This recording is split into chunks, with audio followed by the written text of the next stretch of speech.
नमस्कार दोस्तों, बहुत स्वागत है आपका हमारे चैनल ऑल इन वन में। वैसे तो आतंकी याकूब मेमन को फांसी दिए हुए कई साल बीत गए हैं, लेकिन एक बार फिर से उनका जिन कब्र से बाहर आकर देश की राजनीति को हवा दे रहा है। याकूब मेमन की कब्र पर सियासत गरमा गई है और पार्टियों के बीच बयानबाजी का दौर चल निकला है। आतंकवादी की कब्र मजार बन सकती है। हम आपको इस पूरे सियासी भूचाल के बारे में विस्तार से बताएंगे, लेकिन सबसे पहले आपको बताते हैं कि आखिर ये मामला क्या है। 1993 बम धमाकों के दोषी याकूब मेमन को मुंबई में दफनाने के स्थान पर विवाद छिड़ गया है। भाजपा ने दावा किया है कि कब्र पर सजावट की गई और इसे एक मजार बनाने का प्रयास किया जा रहा है। भाजपा ने इसके लिए सीधे उद्धव ठाकरे पर हमला बोला है। भाजपा का आरोप है कि कब्र को मजार में तब बदला गया जब उद्धव ठाकरे महाराष्ट्र के मुख्यमंत्री थे। आइए आपको सुनवाते हैं बीजेपी नेता ने क्या आरोप लगाए। पाकिस्तान के इशारे पर काम करने वाला खूंखार आतंकवादी याकूब मेमन, जिसने 1993 में मुंबई में बमकांड करके हजारों लोगों की जान ले ली,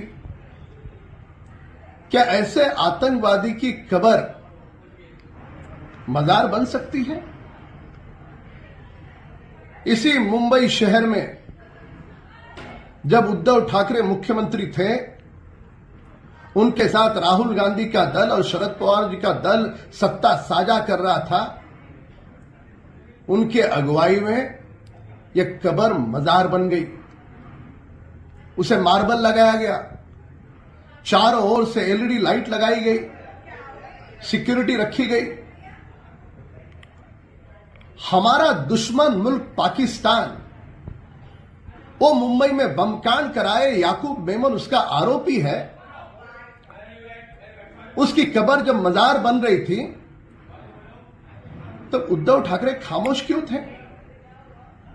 उनके खामोशी के पीछे क्या राज था? क्या किसी आतंकवादी की कब्र को इस प्रकार से मजार बनाना उचित है? उद्धव ठाकरे समेत राहुल गांधी और शरद पवार जी को भी इस बात का जवाब देना होगा कि यह कुकर्म के पीछे उनकी मंशा क्या थी। मामले पर राजनीति होने के बाद मुंबई पुलिस हरकत में आती है और कब्र के चारों ओर लगाई गई एलईडी लाइट को हटा दिया जाता है। साथ ही मामले की जांच के आदेश भी दे दिए गए हैं और जांच शुरू भी कर दी गई है। आपको बता दें, साल 2015 में याकूब मेमन को नागपुर जेल में फांसी दी गई थी और दक्षिण मुंबई के बड़ा कब्रिस्तान में शव को दफनाया गया था।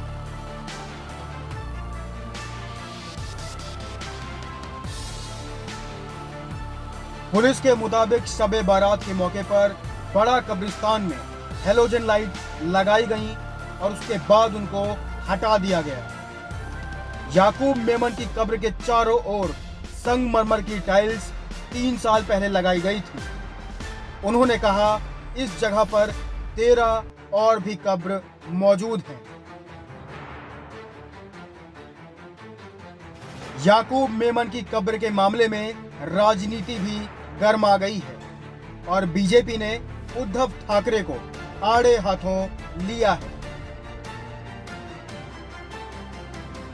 महाराष्ट्र के कुछ भाजपा नेताओं ने दावा किया है कि कब्र को मजार में बदला गया है और ये उस वक्त की बात है जब उद्धव ठाकरे महाराष्ट्र के मुख्यमंत्री थे।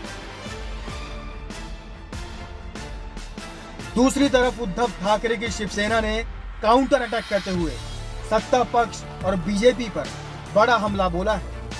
शिवसेना ने कहा कि महंगाई और बेरोजगार जैसे मुद्दों पर से ध्यान भटकाने के लिए भाजपा इस तरह के मुद्दों को तवज्जो दे रही है। भाजपा ने इस मुद्दे पर अटैकिंग रवैया अपनाते हुए एनसीपी प्रमुख शरद पवार और कांग्रेस नेता राहुल गांधी को भी माफी मांगने के लिए कह दिया। क्या किसी आतंकवादी की कब्र को इस प्रकार से मजार बनाना उचित है? उद्धव ठाकरे समेत राहुल गांधी और शरद पवार जी को भी इस बात का जवाब देना होगा कि ये कुकर्म के पीछे उनकी मंशा क्या थी।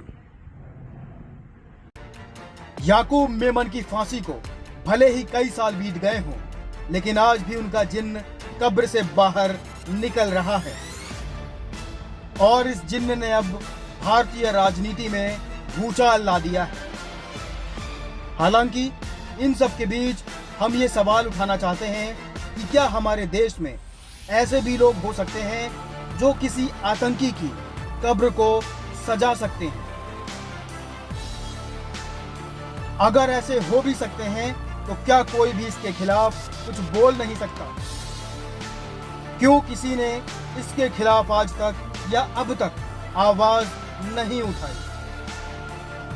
आज कहां है वो गैंग जो छोटी छोटी बातों पर प्ले कार्ड उठा लिया करता था? इस मुद्दे पर हमारा टेक यही है कि देश विरोधी या आतंकी का समर्थन किसी को भी नहीं करना चाहिए।